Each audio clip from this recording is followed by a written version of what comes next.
The other night I went to a dinner party, and I ran into an old friend of mine. Well, he's a old, young friend, Roddy McDowall. And we were talking, and I couldn't help but think what a really remarkable young man he is, because in spite of his youth, he was making movies when directors wore leather puttees and directed their stars through megaphones. And there were some photographs that I saw of his, of Roddy when he was young, that I thought you might like to see. So here they are. That's Roddy's first movie, Manhunt. And this is a scene from a great movie, How Green Was My Valley, which really established Roddy McDowall as a fine actor. Here's Roddy in Son of Fury, and with him, great actor, Henry Davenport. I think most of you saw this movie. It's a scene from Cleopatra. Rex Harrison and Richard Burton are with Roddy.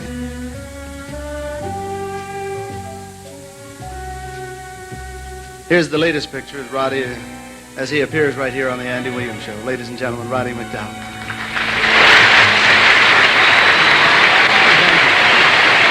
How are you, Roddy? I'm fine, Andy. Oh, good. I hope you enjoyed looking at those pictures again. Yes, I did. It's like watching the coming attractions to the Late Late Show. Yeah, it is a little bit. You know, your movie career covers such a long span. You know, a lot of people probably think you're really the 2,000-year-old man. Yeah, it's true. I didn't think that till last year. It all came home to me with a giant incident in Cleveland, Ohio. What happened? Well, I got off an airplane to go and do a television show in Cleveland, and it was very early in the morning, and I didn't feel very good, and I felt no. So I decided that I needed some quick energy, so I went to the news counter to buy a chocolate bar. This little gnome-like lady was standing behind there, and I said, "May I please have a chocolate bar?" And she looked at me, she sort of glistened, and she said, "Aren't you Roddy McDowall?" And I thought that's pretty wild to get recognized at 9 a.m. in the morning, so I said, "Yeah, I am." She said, "May I have your autograph?" I said, "Yeah." And as I was signing away, I heard her say, "You know, I saw every movie that your father ever made." You know, although Roddy still makes a lot of pictures, he's always working, he spends a lot of his time taking photographs. He's one of the most respected photographers in the country. And he's got a new book out, just published, called Double Exposure. Got great reviews, I'm glad, too. It's a good book. Well, thank you, Andy. I'm very grateful that it's being received well, because what a great deal of work and time went into it. And at inception, it didn't seem that it could be accomplished at all, because the concept was rather peculiar.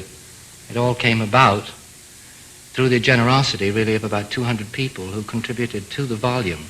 I got the idea because one of the most fascinating things that I've ever seen is to be at work and to listen to people of high caliber in their artistry talk about other performers whom they admire. Oh, yeah, that is fun. And it thrills me. It's very, very exciting. And sometimes very strange combinations. For instance, Sir John Gielgud, I discovered, was an enormous fan of Ethel Merman's. Is that right? Yeah, he wrote her a fan letter. He'd never met her. And I thought that was wonderful, and I asked him if he would write for this book about Ethel Merman, which he did, and Joan Sutherland about Lena Horne, and Sammy Davis about Richard Burton, so on and so forth. Yeah. And all these very generous people contributed to the volume. You know, Roddy is a real professional photographer, and when he's not making a movie, he goes anywhere on photographic assignments for magazines. And I love the things you've got in here. This is really There's one incident in the book that is sort of dear, because it took place with Ed Wynn. He was a marvelous man. And I had the deep honor of working with him a couple of times, and we were at the Arizona desert making the greatest story ever told. And he used to sit around and reminisce, which was quite something, seeing he'd been working all those years. Yeah. And he told me a story, the other people at the dinner table one night, of an incident that happened some 40 years ago in Vincennes, Indiana, when he was appearing there. He was going to work to check the box office, because he also produced the show. And as he was going into the theater, he noticed a little paper boy. And he said, "What are you doing out so late?" And the kid explained to him that he had to sell all his papers because this was this very famous comedian who was appearing in town here, and he wanted to go see him because he was going to be a comedian when he grew up. So Ed said, "Well, I'll buy all your papers." And he said, "I know the people connected with the show. I'll get you a ticket." only if you agree to come back and see the star, Ed Wynn, after the show. So the kid agreed, sure. He went to see the show, he went backstage, but he didn't recognize Ed as being the man on the street because of all the makeup. Yeah. So then dissolved now some 30 years or more, and Ed Wynn had been in semi-retirement and was asked to do his first dramatic television show, which was Requiem for a Heavyweight. And he started rehearsal, and he got very nervous, and he felt that he couldn't do it. He lost his heart completely. And Keaton, his son, went to this little boy, now grown up, and talked to him, and that little boy, now grown up, went and talked to Ed. And by his own confession, he gave Ed Wynn the courage to go ahead, do that performance, and enjoy another decade as a very, very important dramatic actor. And that little boy's name was Red Skelton. Really? Yeah. So Ed That's wrote that, and that's the picture I took to go with the story.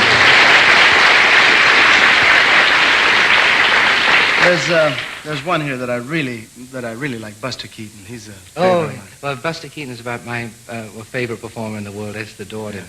And I was lucky enough to have known him from the time I was young, not terribly well, but I used to get to see him.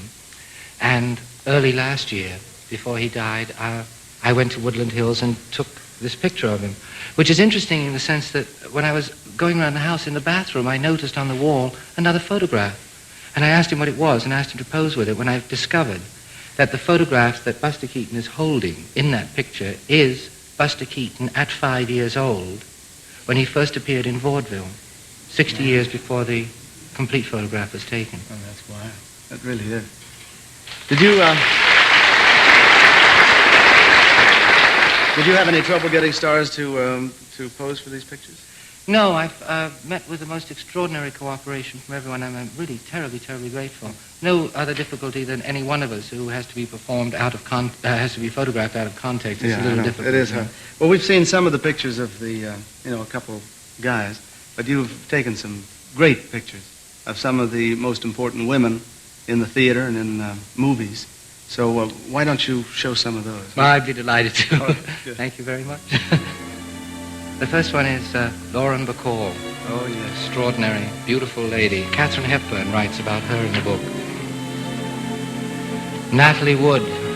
This photograph was initially taken for the paperback of Inside Daisy Clover. She looks so cute. Lena Horne, a guest of yours many times, right? Yes. Oh, she's a great looking girl. Myrna Loy is one of the most enchanting and noble people I've ever had the pleasure of meeting. Kay Kendall, Lee Remick, Jane Fonda, Beatrice Lilly, Giulietta Messina, Marian Anderson, Elizabeth Taylor. This picture was taken during the making of Cleopatra. Jennifer Jones, Barbara Streisand, and Julie Andrews.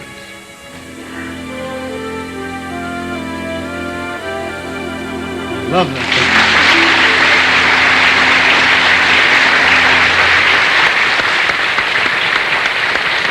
Roddy, I hope you'll come back again and visit us and bring your camera with you, and maybe you can take some, or will take some pictures of me, free, of course. Cool, I'd love to. How do you want them?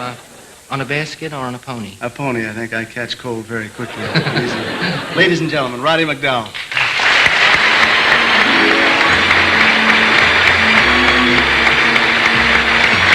Don't go away. We're going to a Mardi Gras with Al Hurt right after this word from our friends at Buick. Don't go away.